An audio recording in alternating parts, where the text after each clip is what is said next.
بالله من الشيطان الرجيم بسم الله الرحمن الرحيم إن الحكم إلا لله صدق الله مولانا العظيم صلى الله عليه وسلم ইসলামী ছাত্র আন্দোলন কর্তৃক আয়োজিত আজকের এই সংক্ষিপ্ত সমাবেশের মহতারাম সভাপতি, উপস্থিত এই দেশের রাহবার, জাতির রাহবার, আমাদের প্রান্তীয় আমির সহ কেন্দ্রীয় স্থানীয় দায়িত্বশীল এবং আমার সামনে উপস্থিত আমাদের ভবিষ্যৎ আকাঙ্ক্ষা, আমাদের প্রান্তীয় ছাত্র জনতা। ইসলামী ছাত্র আন্দোলন কি এবং কেন ইতিমধ্যে বক্তারা তাদের বক্তব্যের মাধ্যমে আপনাদেরকে বোঝাতে সক্ষম হয়েছেন। আমি যদি আমাদের শায়েখ রহমাতুল্লাহ আলাইহির ভাষায় বলি, তিনি বলেছিলেন ঈশা ছাত্র আন্দোলন সাহাবাদের অনুসরণ। প্রশ্ন করা হয়েছিল, হুজুর, ছাত্রদের রাজনীতি করা পড়াশোনার জন্য ক্ষতিকর, আসল রাজনীতি তো পড়াশোনা করা। শায়েখ রহমাতুল্লাহ উত্তরে বলেছিলেন, মৌলানা সাহেব, 12 বছর বয়সে যদি নামাজ রোজা ফরজ হয়, ইসলামী আন্দোলন করা, আল্লাহর জন্য আল্লাহর দ্বীন প্রতিষ্ঠিত করা, এটাও ইমানি দায়িত্ব, এটাও ফরজ দায়িত্ব। কাজে ছাত্রদের জন্য দায়িত্ব পালন করা ফরজের অন্তর্ভুক্ত ছাড়া আর কিছু না।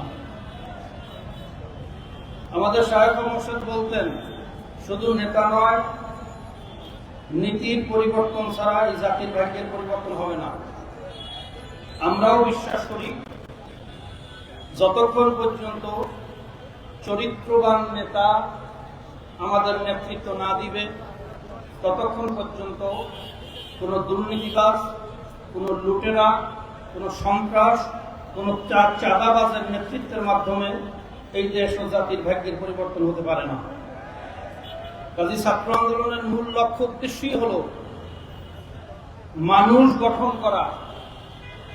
এই ছাত্রদের থেকেই যখন যোগ্য নেতৃত্ব, আমানতদার নেতৃত্ব আমাদের সমাজের নেতৃত্ব প্রদান করবে, আমরা বিশ্বাস করি তখনই এই জাতির ভাগ্যের পরিবর্তন হওয়া সম্ভব। মনে রাখবেন, ডাক্তারের অস্ত্র, ডাকাতের অস্ত্র, দুটোটাই অস্ত্র। একটা অস্ত্র মানুষের জীবন বাঁচিয়ে দেয়, আর একটা অস্ত্র মানুষের জীবনকে ধ্বংস করে দেয়। দুটোটাই অস্ত্র, পার্থক্য শুধু ব্যবহারকারীর উপরে। ঠিক তদ্রুপ ক্ষমতাও একটা অস্ত্র। যখন কোন দুর্নীতিবাজ, যারা বারবার দুর্নীতিতে চ্যাম্পিয়ন হয়েছে, যারা এই সমাজকে কলুষিত নোংরা করেছে, এই সমাজকে বিষাক্ত করেছে, দেশের টাকা বিদেশে পাচার করে বেগম পাড়া তৈরি করেছে, 28,600 কোটি টাকার উপরে, যা দিয়ে 200-র উপরে পদ্মা সেতু নির্মাণ করা যায়, এরকম নেতৃত্বের মাধ্যমে কোনদিন জাতির ভাগ্যের পরিবর্তন হতে পারে না। কাজে আমি সকলকে এই আদর্শিক সংগঠন ছাত্র আমাদের চরিত্র গঠনের মাধ্যমে এই জাতির ভাগ্যের পরিবর্তনের সবাই ঐক্যবদ্ধ হই, এই আহ্বান রেখে আজকে এই অনুষ্ঠানে আয়োজন যারা করেছেন তাদেরকে মোবারকবাদ জানিয়ে আমার আলোচনা শেষ করছি। আসসালামু আলাইকুম ওয়া রাহমাতুল্লাহ। বক্তব্য রাখবেন ইসলামী আন্দোলন বাংলাদেশের যুগ্ম মহাসচিব, সাবেক ছাত্র নেতা প্রকৌশলী মোহাম্মদ আশরাফুল আলম।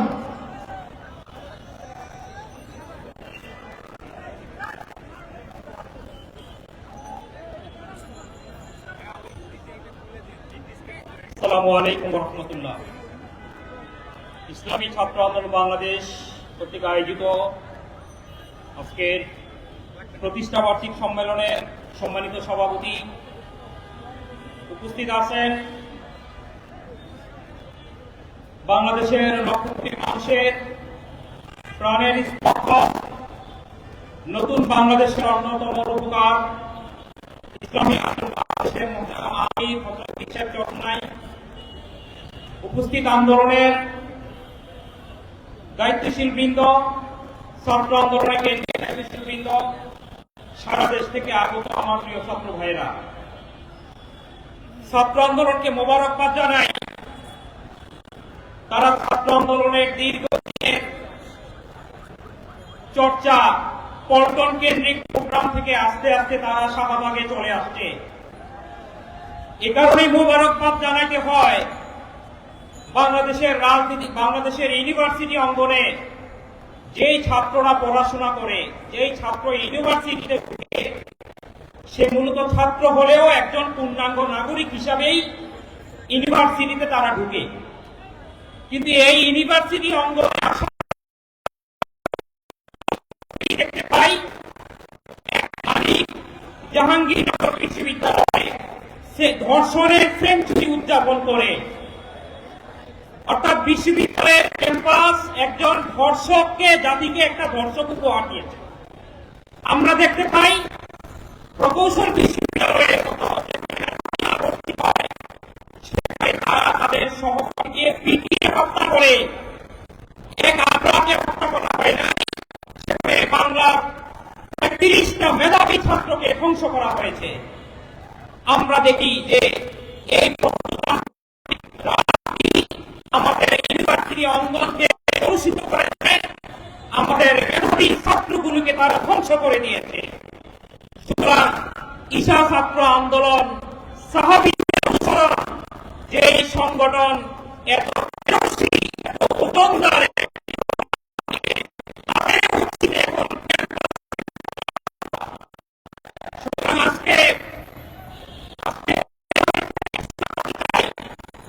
আগামী দিনে ডাকসু নির্বাচন করে ডাকসুকে যদি বাংলাদেশের একটি দেশপ্রেমিক ইউনিভার্সিটি সংসদে পরিণত করা হয়, তাহলে ছাত্র ছাত্রীদের প্রতি অনুরোধ থাকবে সাহাবীদের অনুসরণকারী সংগঠনকে বিজয়ী করার জন্য। কারণ বাংলাদেশের স্বাধীনতা সমুন্নত রাখতে পারে একমাত্র ইসলামের তাহজিব তমুদ্দনের অনুসরণকারী কোন দল।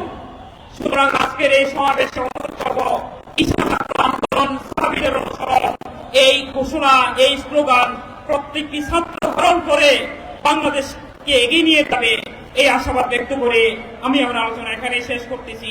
আমার তৌফিক ইল্লা বিল্লাহ। আসসালামু আলাইকুম ওয়া রাহমাতুল্লাহ। আমরা কেউ আমাদের জায়গা থেকে উঠবো না। ঝড় হোক, বৃষ্টি হোক, আমাদের সমাবেশ চলবে ইনশাআল্লাহ। ইনশাআল্লাহ রোদের পরে আল্লাহর রহমতের বৃষ্টি হচ্ছে, আমরা কেউ আমাদের জায়গা ছেড়ে উঠবো না, সকলেই স্ব জায়গায় থাকবো। এই পর্যায়ে বক্তব্য নিয়ে আসছেন ইসলামী আন্দোলন বাংলাদেশের যুগ্ম মহাসচিব, সাবেক ইসলামী ছাত্র আন্দোলন বাংলাদেশের সাবেক কেন্দ্রীয় সভাপতি মাওলানা গাজী আতাউর রহমান। বক্তব্য নিয়ে আসছেন মাওলানা গাজী আতাউর রহমান।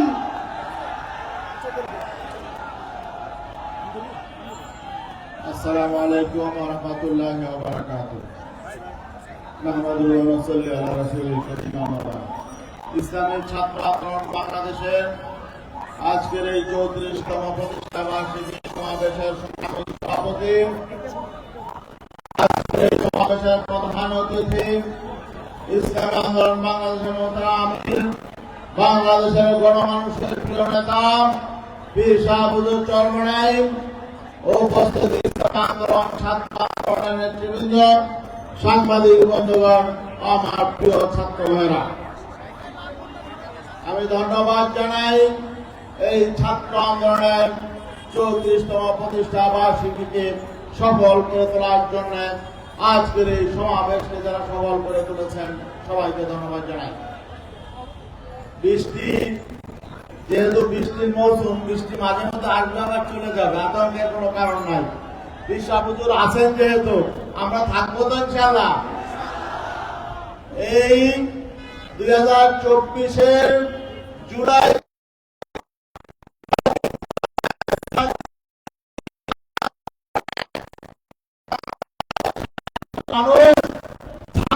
মেলাকে সামনে নিয়ে আমরা সবাই ঐক্যবদ্ধভাবে মাঠে ছিলাম। জুলাই বিপ্লবের মধ্য দিয়ে ফেসিবাদের উৎখাত হয়েছে। আমরা ভেবেছিলাম আমরা ঐক্যবদ্ধভাবে সকলে মিলে বাংলাদেশটাকে নতুন ভাবে গড়ে তুলব।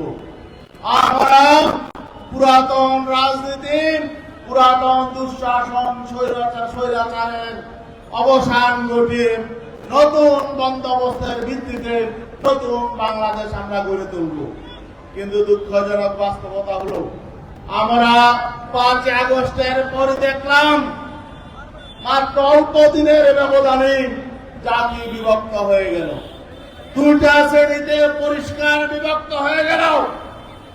একটা শ্রেণী নতুন বাংলাদেশ চায়, নতুন রাজনৈতিক বন্দোবস্ত চায় এবং মানুষের অধিকার ফিরিয়ে দেওয়ার জন্য এখানে নতুন ভাবে আবার যাতে কোন স্বৈরতন্ত্র কায়েম হতে না পারে এজন্য রাষ্ট্র সংস্কার চায়। আর আরেকটা শ্রেণী তারা শুধু নির্বাচন চায়, তারা পুরাতন বন্দোবস্তের পরিবর্তন চায় না, তারা পুরাতন সংবিধানের পরিবর্তন চায় না, তারা নতুন কোন সংস্কার চায় না। আমাদের কাছে অবাক লাগে যে এই জুলাই বিপ্লব থেকে তাদের কোনো শিক্ষা হয় নাই, তারা সেই পুরাতন কালচারের রাজনীতি করতে চায়। গতকালকে আমরা দেখলাম, নাম উল্লেখ করে বলতে হয়, বিএনপির একজন প্রভাবশালী নেতা তিনি বলছেন ৭২-এর সংবিধান নাকি ৭২-এর সংবিধান হয়েছে।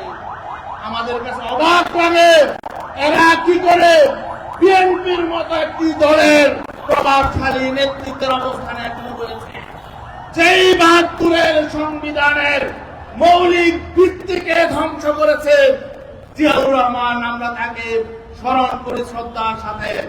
৭২-এর সংবিধানের ভিত্তি তো ধসিয়ে দিয়েছেন তিনি।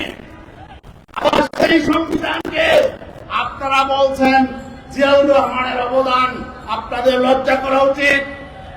আমরা দেখতে পাচ্ছি সেই শক্তি দিয়ে বাংলাদেশকে আবার বিভক্ত করার জন্য শেখ হাসিনা যে বয়ান দাঁড় করাতো, তারা আবার সেই বয়ান সামনে নিয়ে এসেছে। এরা বলছে একদিকে মৌলবাদী, তারা নিজেরা তো সুবিধাবাদী। তারা বলছে সর্বোচ্চ নেতা থেকে নিয়ে তাদের নেতারা বলছে তারা মৌলবাদী শক্তির উত্থান দেখতে চায় না।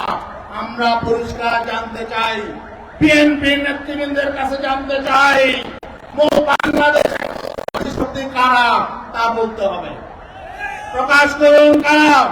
এবং তারা জাতিকে দক্ষিণপন্থী, উত্তরপন্থী এমন পন্থী হিসাবে বিভক্ত করতে চাচ্ছে। আমরা দেখছি পুরাতন খেলা আবার নতুন ভাবে শুরু হয়েছে। জাতিকে বিভক্ত করতে চায় কারা? জাতিকে বিভক্ত করতে চায় আমাদের পার্শ্ববর্তী রাষ্ট্র। অতএব যখন দেখবেন কোন রাজনৈতিক দল জাতি বিভক্তির বয়ান নিয়ে সামনে আসছে, বুঝতে হবে তারা পার্শ্ববর্তী রাষ্ট্রকে শক্তিশালী করতে চাচ্ছে, তাদের পরিকল্পনা নিয়ে আগাচ্ছে। তারা রাষ্ট্রের সকল নাগরিকদেরকে তাদের ভোটাধিকার, তাদের নাগরিক অধিকার সকলের সমান চায় না। এই বৈষম্য বিরোধী আন্দোলন হয়েছে, কোন বৈষম্য থাকবে না। একজনের ভোটে এমপি হবে, আরেকজনের ভোটে এমপি হবে না, তা হবে না। দেশের কোটি কোটি ভোটার ভোট দেয়, তাদের কোন প্রতিনিধি পার্লামেন্টে যায় না। এটা বৈষম্য। এই বড় বৈষম্যের বিরুদ্ধে আমাদেরকে আঘাত করতে হবে। এজন্য আমাদের নেতা পীর সাহেব বলেছেন, কি বলেছেন? পিয়ার পদ্ধতিতে নির্বাচন হতে হবে। আজকে যে ছাত্র বন্ধুরা বৈষম্য বিলোপের জন্য আন্দোলন করেছেন, বাংলাদেশ রাষ্ট্রের সবচেয়ে বড় বৈষম্য হলো এই ভোটের বৈষম্য। এই ভোটের বৈষম্য, সকল ভোটারের ভোট সমান, সকলের প্রতিনিধি পার্লামেন্টে থাকতে হবে। এটার একমাত্র পদ্ধতি হলো পিয়ার পদ্ধতি। এই পদ্ধতি ছাড়া যদি অন্য কোন পদ্ধতি আপনারা হাজির করতে পারেন, সমস্যা নেই, আনেন, আমরা স্বাগত জানাবো। কিন্তু একজন ভোট দিয়ে উৎসাহ করবে, আনন্দ ফুর্তি করবে, আর একজন ভোট দিয়ে সংকুচিত হবে, সে অনুতপ্ত হবে, সে নিজেকে পরাজিত মনে করবে, এই অবস্থা আমরা সামনে দেখতে চাই না। সকলে আনন্দের সাথে ভোট দিবেন, সকলের ভোট কার্যকর হবে। আগামীতে আমরা নির্বাচন চাই, নির্বাচন হয় কার্যকর নির্বাচন, এবং নির্বাচনের মধ্য দিয়ে যাতে ভালো মানুষ পার্লামেন্টে যেতে পারে, ভালো সরকার হতে পারে। নির্বাচন ভালো হলো, ফেসিবাদী সরকার হলো, এটাও আমরা চাই না। নির্বাচন ভালো হতে হবে, ভালো নির্বাচনের মধ্য দিয়ে ভালো মানুষ নির্বাচিত হওয়ার সুযোগ থাকতে হবে। বর্তমান নির্বাচন পদ্ধতিতে ভালো মানুষের নির্বাচন হওয়ার কোন সুযোগ নেই। এজন্য এই পদ্ধতি পাল্টাতে হবে। এই পদ্ধতি পাল্টিয়ে নতুন পদ্ধতিতে নির্বাচন হতে হবে। আর নতুন পদ্ধতি হলো গোটা দুনিয়ায় এখন সর্বাধুনিক যে নির্বাচন পদ্ধতি, পিআর পদ্ধতি। আগামীতে পিআর পদ্ধতি আমরা নির্বাচন চাই। এ দাবি নিয়ে আজকে আমরা আন্দোলনে নেমেছি। আমাদের আন্দোলন চলতে থাকবে। সালাম আলাইকুম। সংগ্রামের সাথী ও বন্ধুগণ, প্রতিষ্ঠা বার্ষিকীর সমাবেশ শেষে আমাদের একটি প্রতিষ্ঠা বার্ষিকী র্যালি অনুষ্ঠিত হবে। আমরা সকলেই সমাবেশ শেষে সুশৃঙ্খল ভাবে এই র্যালিতে অংশগ্রহণ করব। এই পর্যায়ে বক্তব্য নিয়ে আসছেন ইসলামী আন্দোলন বাংলাদেশের সংগ্রামী প্রেসিডিয়াম সদস্য অধ্যাপক আশরাফ আলী আকন।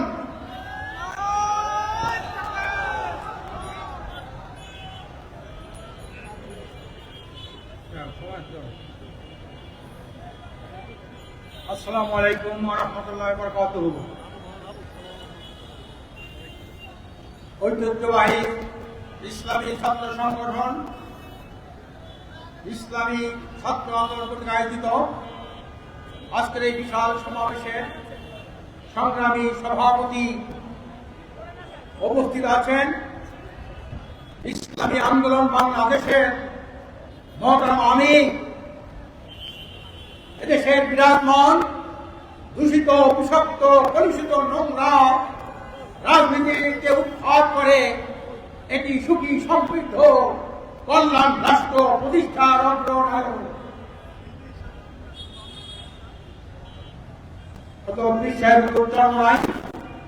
মঞ্চ উপস্থিত আছেন ইসলামী আন্দোলন বাংলাদেশের কেন্দ্রীয় নেতৃবৃন্দ,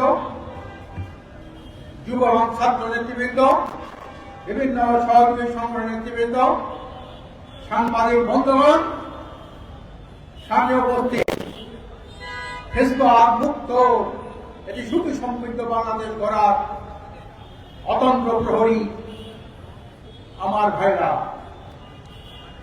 দেশ স্বাধীন হয়েছে 53 বছর। এই 53 বছর আমরা দেখেছি কতগুলি চাঁদাবাজ, দখলবাজ, টেন্ডারবাজ এই ক্ষুধার্ত শকুনের থাবা জাতির গায়ে বিস্তার করে আছে। এই ক্ষুধার্ত শকুনগুলির থাবায় এদেশের মানুষের জীবন ক্ষত বিক্ষত হয়েছে। আমরা নির্বাচন দেখেছি, মৌলিক গণতন্ত্রকে হত্যা করতে দেখেছি, একদলীয় শাসন দেখেছি, সামরিক শাসন দেখেছি। একটা সভ্য দেশের জন্য এইগুলো মানায় না, এগুলি জঙ্গলি রাষ্ট্রের বৈশিষ্ট্য। যারা ভোট ডাকাতি করে, দিনের ভোট রাতে করে, রাষ্ট্রীয় সম্পদ পাচার করে, এইটাকে কোনো ভালো রাষ্ট্র বলা যায় না। এটা একটা কলঙ্কিত রাষ্ট্র। দুর্নীতিতে 5 বার বিশ্ব চ্যাম্পিয়ন মানে কি? দেশটাকে কলঙ্কিত করো। আজকের এই কলঙ্কিত রাষ্ট্রকে পুনরুদ্ধার করে এটি সুখী সমৃদ্ধ কল্যাণ রাষ্ট্র প্রতিষ্ঠার জন্য মহতারাম আমির 3টা কর্মসূচি ঘোষণা করেছেন। একটি হলো সংস্কার, একটা হলো বিচার, আর সুষ্ঠু সঠিক নির্বাচন করার জন্য একটি নির্বাচন পদ্ধতি হলো পিআর। আমি ছাত্রদেরকে ধন্যবাদ জানাই। ছাত্রটা স্লোগান লেগেছে, পিআর ছাড়া নির্বাচন ফ্যাসিবাদের পুনর্বাসন। পিআর ছাড়া নির্বাচন ফ্যাসিবাদের পুনর্বাসন। পিআর ছাড়া নির্বাচন ভোট ডাকাতি করার নির্বাচন। আমরা চাই ছাত্র ভাইরা তোমরা ঐক্যবদ্ধ হও। আমরা এই দেশকে নিয়ে কোন ফ্যাসিবাদী শক্তি, ভারতের দালাল শক্তিকে আর দেশকে আমরা খেলা করতে দেব না। ছাত্র ভাইরা আজকে যেখানে চরম নৈতিক অবক্ষয় চলছে, করছে, সেখানে ছাত্র ভাইরা সর্বকালের সর্বশ্রেষ্ঠ ইসলামকে ধারণ করে এবং সর্বকালের সর্বশ্রেষ্ঠ মহামানব রাসূল করিম সাল্লাল্লাহু আলাইহি ওয়াসাল্লামের আদর্শকে বুকে ধারণ করে তারা এই সংগঠন করে। তোমরা এই আদর্শ যদি লালন করবে, তোমাদের কোনো ভয় নাই, তোমাদের কেউ ধরে ফেলতে পারবে না, তোমরাই অগ্রগামী হবে, তোমরাই সামনে যাবে। দুর্নীতি সন্ত্রাস মুক্ত এটি কল্যাণ রাষ্ট্র প্রতিষ্ঠার জন্য তোমরা অতন্ত্র প্রহরী ভূমিকা পালন করবে। সংগ্রামী ভাইরা আমার, আজ পিয়ার একটা নূতন পদ্ধতি, অনেকে বলে পিয়ার একটা নূতন পদ্ধতি। পিয়ার নূতন পদ্ধতি না, সারা বিশ্বের মধ্যে 91টা দেশে পিয়ার পদ্ধতি আছে। অনেক উন্নত রাষ্ট্রের মধ্যে পিয়ার আছে, তুরস্কে পিয়ার আছে, ব্রাজিলে পিয়ার আছে, সাউথ আফ্রিকায় পিয়ার আছে, আপনার ইন্দোনেশিয়ায় পিয়ার আছে, সুইজারল্যান্ডে পিয়ার আছে, ডেনমার্কে পিয়ার আছে, রোমানিয়ায় আপনার পিয়ার আছে, সুইডেনে পিয়ার আছে, কোরিয়ায় উত্তর দক্ষিণ কোরিয়ায় পিয়ার আছে। আর আমাদের দেশে কিছু রক্ত খেকো, অর্থ খেকো, দেশ খেকো নেতারা বলে পিয়ার মাথায় গায়ে দেয় না, মাথায় দেয়। আমি এই ধরনের উপমন্ডপদায় পরিপূর্ণ নেতাদেরকে বলবো, লেখাপড়া করেন।